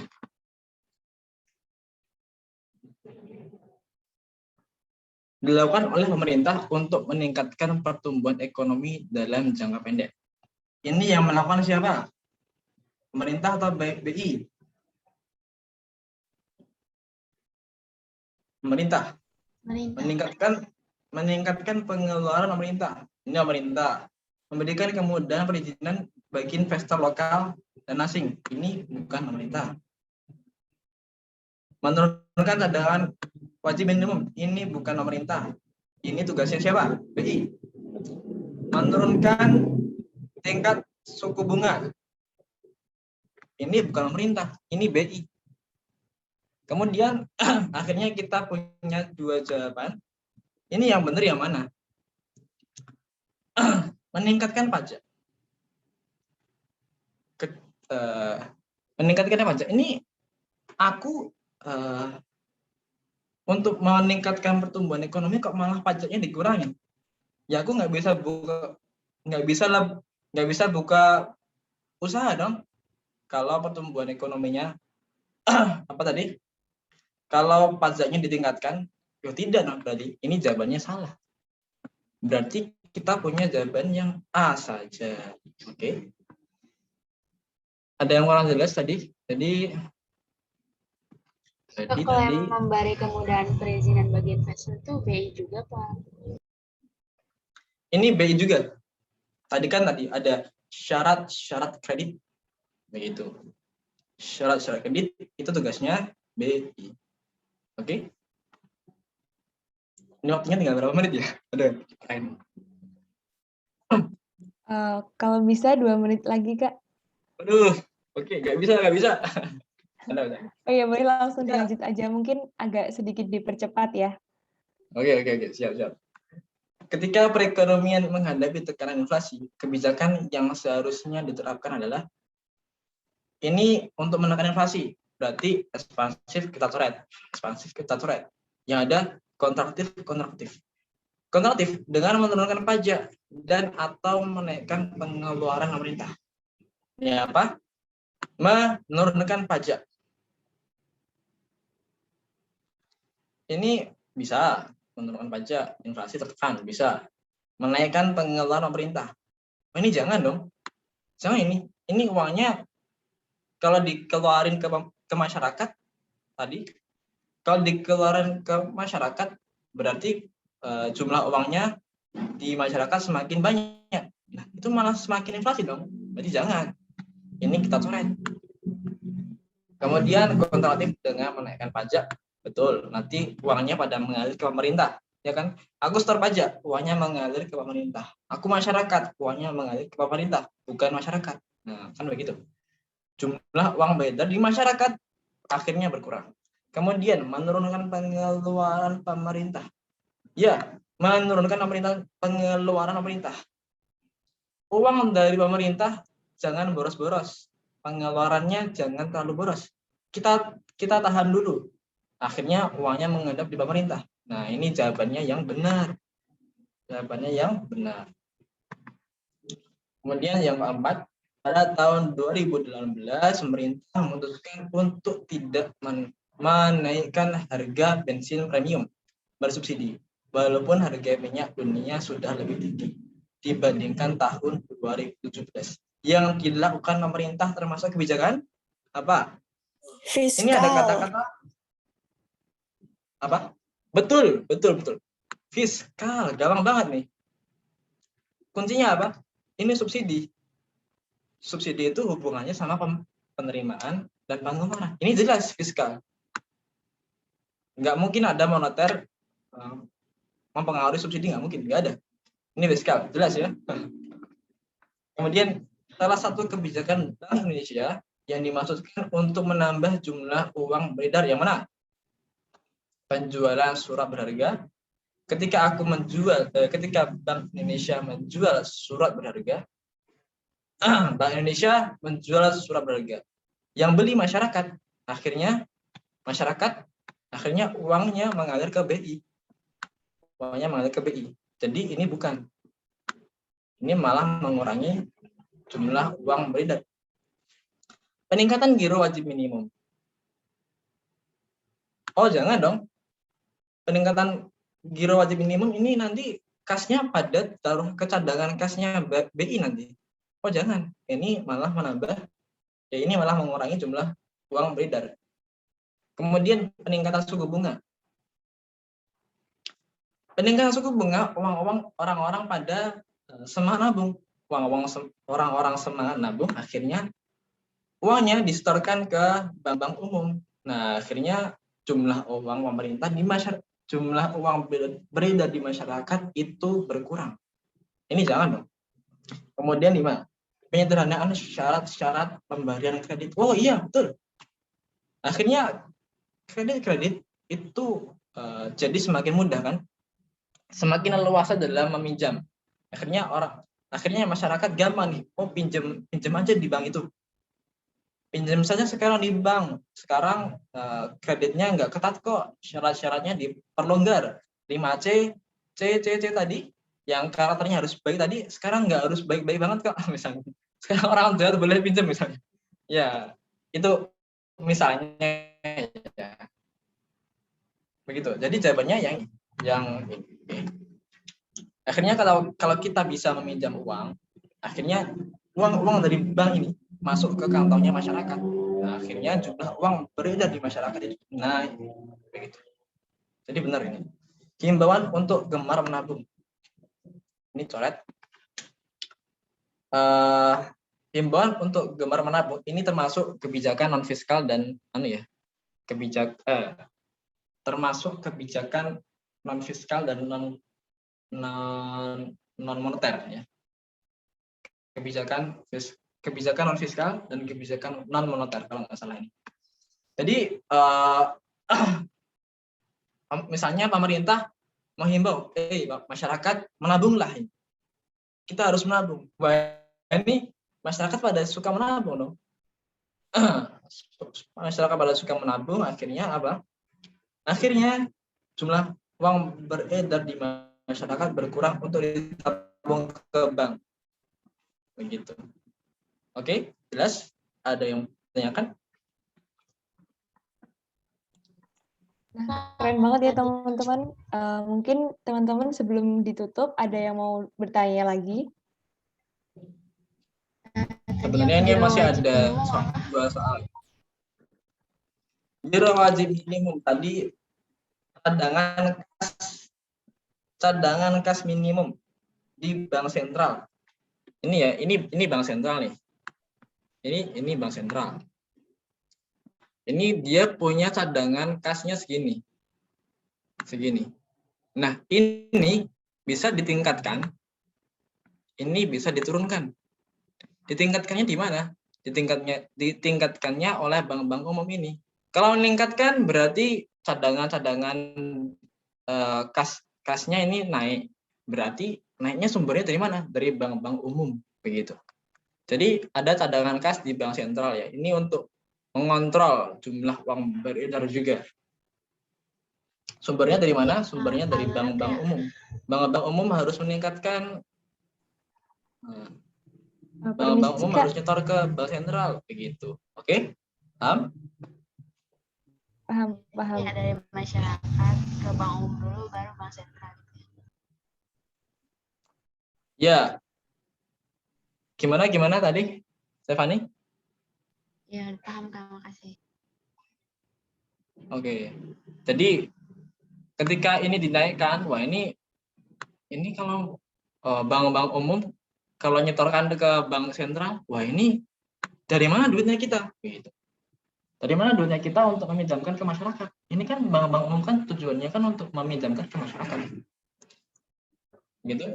Nah, ini masih ada 2 soal nih. Boleh nggak dibahas? 2 soalnya aja. Masih berapa, Kak? Kalau nggak boleh, Bahas aja, Kak. ya, bahas aja ya. Boleh untuk Bentar satu soal lagi ya, Kak. Mungkin teman-teman juga. Ini. Ya, boleh. Lanjut.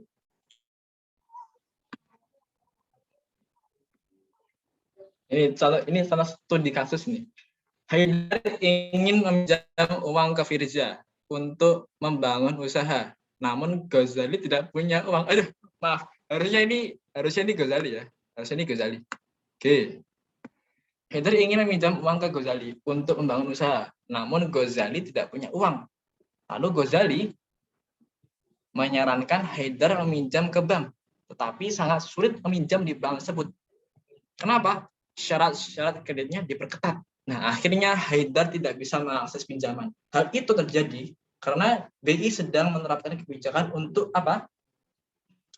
Apa ini jawabannya? Ayo.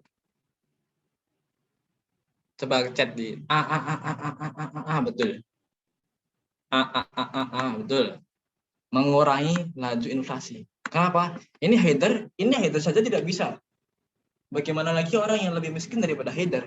Nah, akhirnya sulit untuk minjam di bank. Akhirnya uang-uangnya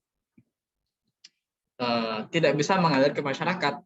Nah, ketika uang-uangnya tidak bisa mengalir ke masyarakat, akhirnya apa? Itu untuk mengurangi laju inflasi. Jumlah uang beredarnya turun. Ya nggak turun sih, tapi tidak menambah. Kan begitu. Kemudian ini perusahaan Kemal bangkrut dan telah dilikuidasi karena perekonomian di Indonesia saat itu sedang resesi.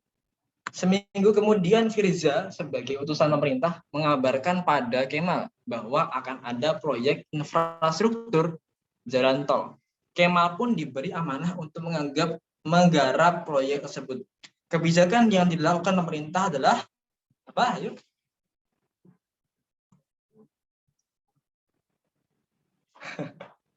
Kasian ya, tadi kasian ya. Haidar kasian.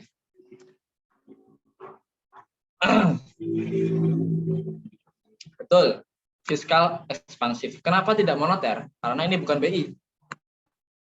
Ini bukan BI. Ini bukan BI. Ini pemerintah, ya hubungannya pemerintah bukan BI. Oke. Jadi si pemerintah ini ada pengeluaran dana untuk dibangun infrastruktur. Nah ini si Kemal ini bisa diberi amanah untuk menggarap proyek tersebut. Akhirnya si Kemal bisa mempekerjakan dengan anggota-anggota masyarakat yang lainnya untuk bisa menggarap proyek-proyek tersebut. Ini si Kemal bisa menyewa anak buah untuk bisa menggarap proyek tersebut. Ini anak buahnya ini digaji. Akhirnya berarti apa? Akhirnya pemerintah ingin menaikkan pertumbuhan ekonomi. Artinya yang ekspansif, bukan kontraktif, yaitu C. Oke. Kontraktif contoh studi kasusnya kayak apa? Gimana?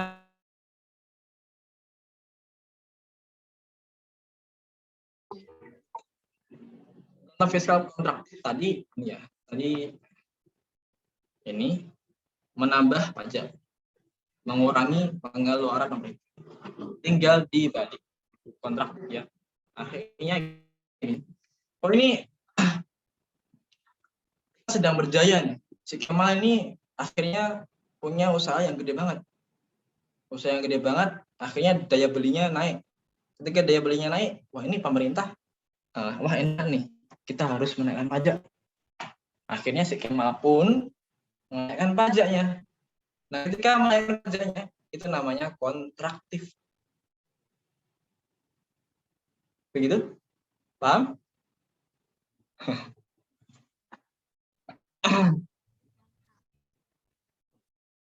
Oke, ini sudah overtime ternyata, bro. Oke, boleh. Silakan kalau mau ditutup. Ya, mohon maaf ya sebelumnya buat Kak Alam dan juga teman-teman juga, karena ini udah overtime, jadi sesi belajarnya diakhiri. Tapi sebelum diakhiri, aku mau menyampaikan satu hal. Mungkin teman-teman yang masih kepo atau masih mau nanya lebih lanjut ke Kak Alam, apakah bisa menghubungi Kak Alam di CP atau di Line gitu, Kak? Mungkin. Boleh. Bisa menghubungi di CP Line WhatsApp. Benar kok. Line itu ID-nya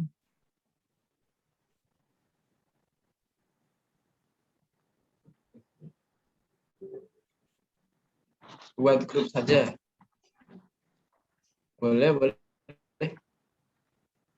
Buat grup, yang koordinatornya itu ya, Mbak Latifah ya.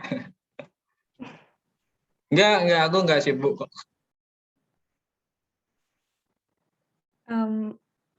Mungkin untuk mempersingkat waktu, boleh minta tolong untuk di-share slide terakhir, Kak?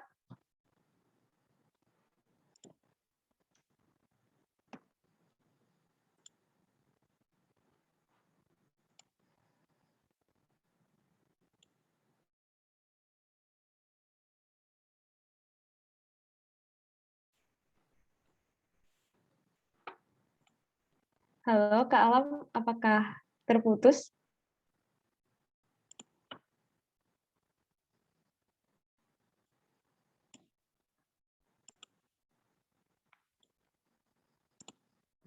Oke.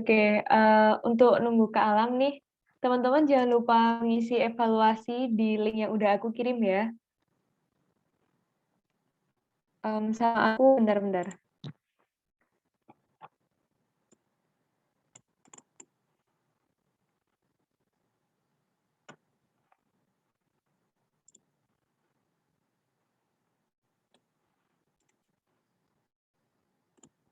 Aku izin untuk share screen sebentar ya, teman-teman. Nah, sambil nunggu Kak Alam tadi yang kelempar lagi, jadi aku mau menyampaikan sedikit pesan dari Pinter Bareng.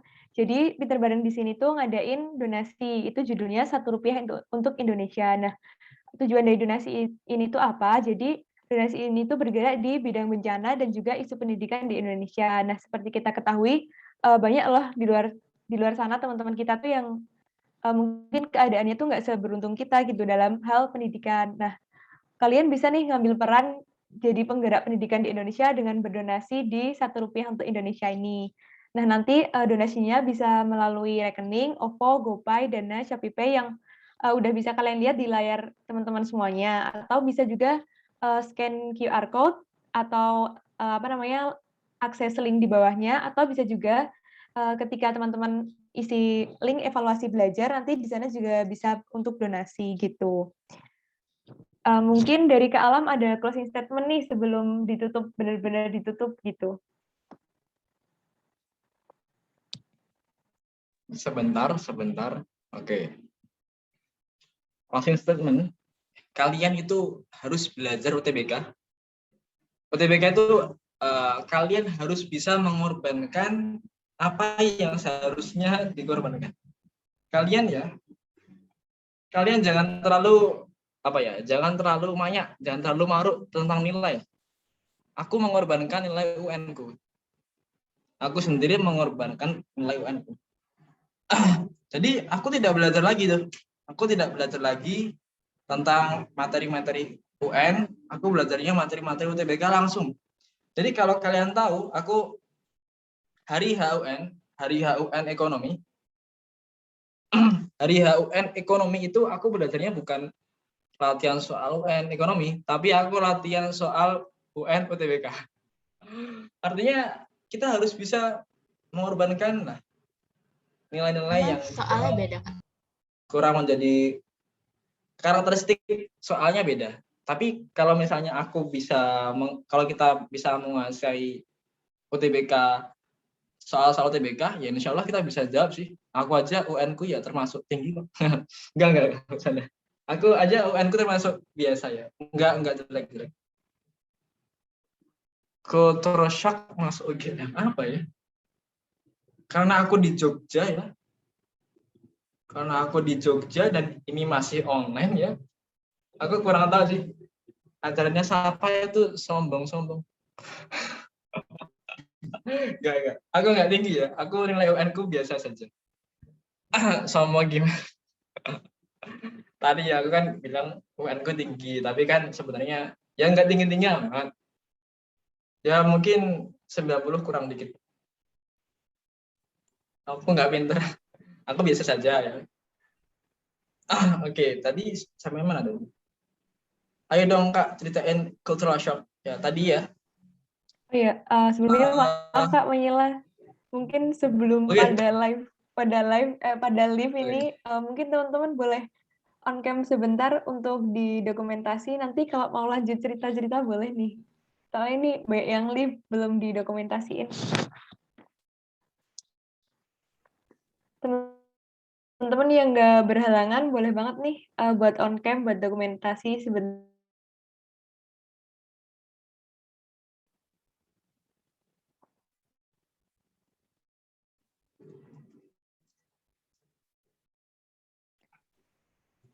Teman-teman ada yang mau on cam lagi nggak ini? Masa cuma aku sama Kak Alam nih?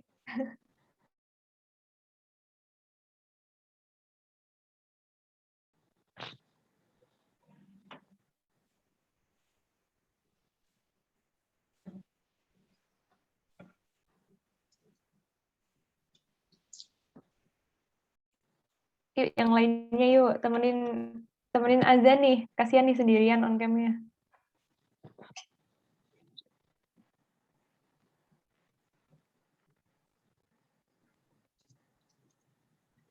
Oke, aku screenshot ya. 1, 2, 3. Oke, terima kasih teman-teman. Itu Rahel kenapa itu Kartini? Aneh banget sih Rahel. Mohon maaf Kak, boleh dilanjut tadi closing statement-nya.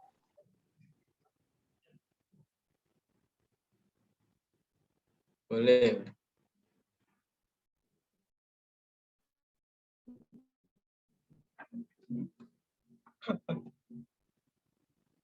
Oke. Gimana? Iki aku mau nge-share PDF tadi. Ya, bentar ya. Oke, untuk closing statement-nya apa sudah selesai? Bisa, sudah selesai. Oke, terima kasih juga buat Kak Alam yang udah mau sharing-sharing juga berbagi ilmu di belajar bareng malam hari ini. Aku Latifah sebagai moderator pada malam hari ini. Minta maaf kalau banyak kurangnya kayak kendala teknis ataupun tadi aku motong-motong diskusi kalian soalnya udah overtime. Mungkin nanti kalau mau diskusi lebih lanjut boleh menghubungi Kak Alam seperti yang udah di-share Kak Alam ya. Terima kasih juga teman-teman buat yang udah hadir pada malam hari ini. Semoga ilmu yang diberikan Kak Alam ini bisa bermanfaat bagi kita semua dan berguna juga buat UTBK nantinya. Semangat juga teman-teman, jaga kesehatan, jangan lupa makan, jangan lupa tidur, jangan lupa istirahat. Pokoknya sukses terus ke depannya. Terima kasih.